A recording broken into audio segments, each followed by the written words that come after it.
রাশিদিনদের খেলাফতি কার্যকাল কার কত বছর ছিল?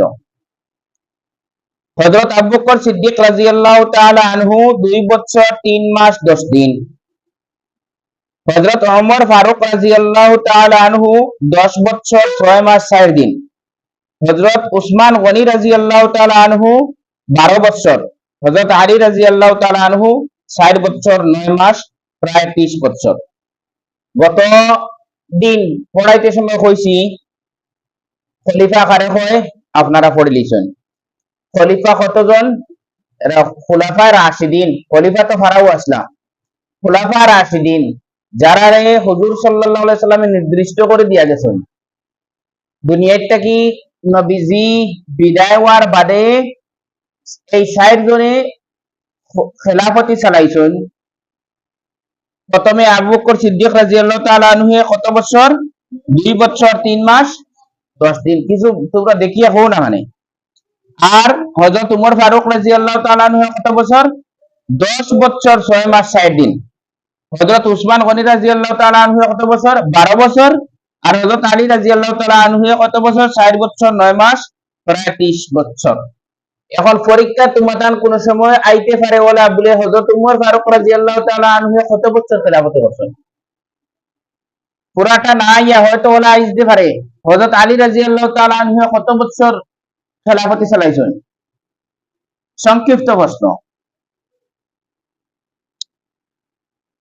এর পরের প্রশ্ন হইল 4 জন বিখ্যাত নবীর নাম বলো। হযরত মূসা আলাইহিস সালাম, হযরত ঈসা আলাইহিস সালাম, হযরত দাউদ আলাইহিস সালাম, আমাদের নবী হযরত মুহাম্মদ সাল্লাল্লাহু আলাইহি সাল্লাম। এরা বিখ্যাত নবী, অর্থাৎ এরার উপরে আসমানি বড় বড় 4 খান কিতাব নাজিল হইছে। বুঝবারানি ওবারি সাক্কা এই 4 জনের উপরে আসমানি বড় বড় কিতাব নাজিল হইছে। আর বাকি আরো বড় বড় নবী হল আছেন। নবী নবী হল মখলুকাতের ভিতরে আল্লাহ যত জিনিস সৃষ্টি করছেন সবার ভিতরে সবথেকে উচ্চ দরজার মখলুক হইলা নবী হল। মানুষ জাতি শ্রেষ্ঠ জাতি, আর শ্রেষ্ঠর মধ্যে আরো শ্রেষ্ঠ হইলা নবী হল। এর লাগি যারা ইনো সাহিত্যের নাম লিখছি এরারে বড় মনে করি আর বাকি সব হরুনি। নবী হল সারার মর্যাদা উঁচা, নবী হল সারার মর্যাদা উঁচা। নবী হলের বেশ কম করতে পারতেন।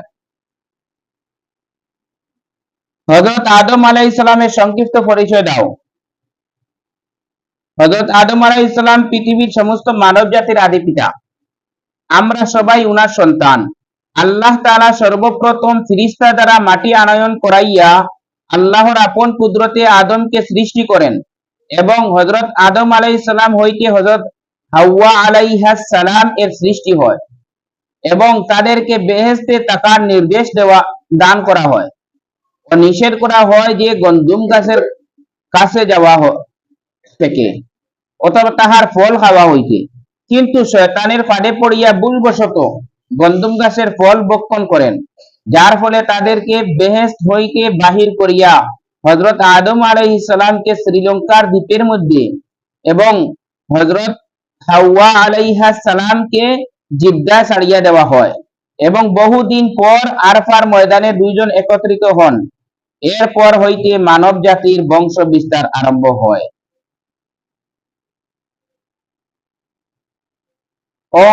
হযরত আদম আলাইহিস সালামের জীবনী, এটা আপনার আগে বুঝাইয়া দেওয়া আছে। এর বাদেও হইয়ার হযরত আদম আল্লাহ তাআলা সর্বপ্রথম কোন মানুষের বানাইছেন? হযরত আদম আলাইহিস সালাম। কেতাই বানাইছেন? মাটি দিয়ে বানাইছেন। কেতা দিয়ে বানাইছেন? মাটি দিয়ে বানাইছেন। আর ও আদম আলাইহিস সালাম কি আল্লাহ তাআলা হযরত হাওয়া আলাইহাস সালাম রে বানাইছেন। আর দুইজন রে আল্লাহ তাআলা বেহেশত দিলেছেন। বেহেশত রইবার লাগি আল্লাহ তাআলা কান্দানে কইছেন। বেহেশতর বালা নিয়ামত হল আছে, কিন্তু শয়তানে কুপরামর্শ দিয়া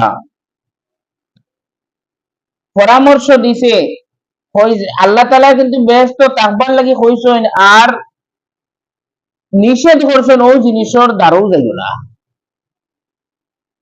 কিন্তু শয়তানে টান টান দিয়ে আন্ডু পরামর্শ দিয়া আর বাদে টান টান ও জিনিসটুকু খাইছন বা ও জিনিসের ডাল লাগছন বাদে আল্লাহ তালা দুজনকে ব্যস্ত বার করে দিয়েছে, দুজনে কিনা করছেন ব্যস্ত বার করে দিয়েছে। এখন দুইজনকে দুই জায়গার দিছে, একজনকে শ্রীলঙ্কার দিছে যেটা আগে ভারত আসলো, এর লাগে আমরা ভারতের মানুষ সর্বপ্রথম মুসলমানও হয়। হযরত আদম আলাইহিস সালামকে সর্বপ্রথম ভারত দিয়েছেন, তো শ্রীলঙ্কা এটা ভারত হয়। আর হযরত হাওয়া আলাইহিস সালামকে জিদ্দাত দিয়েছেন। দুইজন পেরেশান পৃথিবীতে আর কোনো মানুষ নাই, ও দুইজন প্রথম মানুষ, এখন কোনো মানুষ নাই। বহুত দিন বাদে আল্লাহ তাআলা তার দিলের মধ্যে ডালিয়া দিলা দুইজনে দোয়া করলেন আল্লাহর কাছে, রব্বানা যালামনা আনফুসানা ওয়া ইল্লাম তাগফির লানা ওয়া তারহামনা লানাকুনান্না মিনাল খাসিরিন। এই দোয়া পড়ার বাদে আল্লাহ তাআলা দুইজনকে এখানে করে দিছে আরফার ময়দানে নিয়া, ও ওখানে দুইজন একত্রিত হইলা। এর বাদেটা কিয়া মানুষের বংশ বিস্তার বাড়া আরম্ভ হইল। প্রথম এই দুইজন হোসাইন মুসলমান আসলা না মুসলমান আসলা না মুসলমান আসলা দুইজন কিটা আরে আদম তো নবী, নবী নবী কোন আর আনা মুসলমান হইনি, নবী তো মুসলমান হতো। মুসলমান কারে হয় যারা আল্লাহরে মানে এক আল্লাহরে বিশ্বাস করেন। মুসলমান কারে হয় যারা আল্লাহরে সেওর সন্তান মনে করেন না। মুসলমান কারে হয় যারা আল্লাহরে মোট কথা আল্লাহ সম্পর্কে তত আকীদা ঠিক রাখতে লাগে, এগুলো সব আগে পড়া হয়েছে আপনারা। আল্লাহ খেরর হরুতানি আগে পড়িছো, আল্লাহ খেরর হরুতানি বা আল্লাহর কোনো হরুতা মুরতা আসেননি, আল্লাহর ভাই বন্ধু আসেননি নাই। আল্লাহর আমরা মানুষের লাগান আট পাও নাক মুখ বলা আসেনি না। আল্লাহ কিলা আসেন না আসেন, আল্লাহ কিলা এটা তো আল্লাহর জেলা কাকবার বলা আসেন, যে এটা লইয়া আমার তো গবেষণা দরকার নাই। তুমি এখন যদি আল্লাহরে দেখছি নি আমরা খাইও, এখন যদি আল্লাহরে না দেখে যদি তুমি মনে মনে লইয়াও আল্লাহ মনে হয় ও ও ও ও না শুরু তুইব আল্লাহ ভাবি লাও, ভাবি ভাবি তুমি বানাই দিলে ওলা এগো মূর্তি বানাই হইলে ও এই আল্লাহ হইবা আর এন্ডে সামনে গিয়া শ্রদ্ধা উদ্ধা করো না মাঝ মাঝ করো হইব নি, হইতো না। আল্লাহ এটা থেকে নিষেধ করবে। আল্লাহ নিষেধ করছেন কইছেন কোন আমার কোন মূর্তি উদ্দুষে বানাইয়া পূজা পূজা করবে না, এটার সামনে গিয়ে তোরা নামাজ পড়বে না। তো যাক আমরা আল্লাহরে বিশ্বাস করি, মুসলমান এর নাম তো আল্লাহরে বিশ্বাস করা।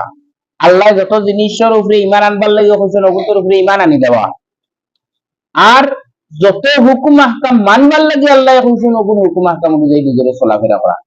আল্লাহ যত হুকুম আহকাম করছেন জেলা চলবার লাগে কইছেন দুনিয়ায় ওরা চলতে তাহলে আখারাত নাজাত পাই দিবে, এর নাম মুসলমান। তো দুনিয়াতে আল্লাহ কইছেন মানুষের লাগে বাড়া ব্যবহার করো, ওয়াকুলু কাওলান সাদীদা, মানুষের লাগে নরম ভাষায় কথা হোক। এবারে মা বাবার ইহসান করো, মা বাপরে আরেক বেটার দ্বারস্থ করে দিও না, মা বাপরে নিজে খেদমত করতে হয়। মা বেমার পড়লে নিজে মার খেদমত করতে হয়, বাপ বেমার পড়লে নিজে খেদমত করতে হয়। মা বুড়া হইতে হইতে বাপ বুড়া হইতে হইতে বিছানার মধ্যে পেশাব পায়খানা করে দিচ্ছেন, সোফা তুমি করতে সোফা হওয়ার লাগে মানুষ আজকে তুই দিলে। হ্যাঁ তুমি কি মানে এখনো অফিসের মানুষ বালা চাকরিয়ান মানুষ গড়ে থাকতে পারো না, হি আলাদা জিনিস, মানুষ ওকে রাখিয়া তুই যায়।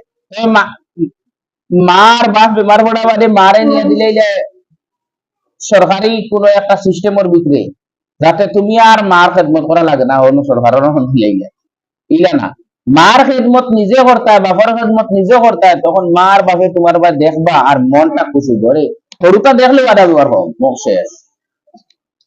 একটা তো ব্যাপারই, আর একদিকে বছরকে বছর যারা মার বাপরে মায়ের বাপে হরুটা দেখরা না, মুখ দেখরা না, ই আর এক পেরেশান টেনশন আর এক ব্যাপার। এর লাগে মা বাবার সামনে গিয়া নরম ভাষা কথা কই যায়। কাওলান কারিমা আল্লাহ কইছেন, একবারে সুন্দর ভাষায় কথা কই যায়। মা বাপ বুড়ো হয়ে গেলে আর তুমি জোয়ান হয়ে গেলে আর মনে করলেন আমি বহুত কিচ্ছু বুঝলা না। তো যাক, আমরা পড়া থেকে আরেকবার গিয়ে মাত্রা আজকে তিনটা প্রশ্নের উত্তর পড়া হইলো। একটা হইলো খুলাফা রাশিদিনদের কার কত বছর খেলাফতি আসলো, চারজন বিখ্যাত নবীর নাম আর হযরত আদম আলাইহিস সালামের সংক্ষিপ্ত পরিচয় পড়া হইলো। এর বাদর পড়া আছে আমাদের মযহবের ইমাম সাহেবের সংক্ষিপ্ত পরিচয়, ওটা আপনারা বাড়ির রিডিং 10 বার পড়িয়া আইবা। ও যে বাদর যে প্রশ্নের যেটা পড়া হইতো একটা হইলো আমাদের মযহবের ইমাম সাহেবের সংক্ষিপ্ত পরিচয়, ওটা আপনারা 10 বার রিডিং পড়িয়া আইবা। এরপরে হযরত ইমাম মালিক, ইমাম শাফিঈ, ইমাম আহমদ বিন হাম্বল রাহিমাহুমুল্লাহ তাআলা এর সংক্ষিপ্ত পরিচয় দাও। এরারও জীবনী আপনারা 10 বার রিডিং পড়িয়া আইবা, বুঝছেন নি? বাদর পড়া হইব, দুইটা প্রশ্নের উত্তর পড়া হইব আগামী খাই। একটা হইলো আমাদের মযহবের ইমাম সাহেবের সংক্ষিপ্ত পরিচয় 10 বার রিডিং পড়িয়া আইবা, আর ইমাম মালিক, ইমাম শাফিঈ, ইমাম আহমদ বিন হাম্বল রাহিমাহুল্লাহ এরার সংক্ষিপ্ত পরিচয় গুণ আপনারা রিডিং 10 বার পড়িয়া আইবা, তাহলে বাদে পড়াইতে সময় জলদি মুখস্থ হয়ে যাবে। ওকে।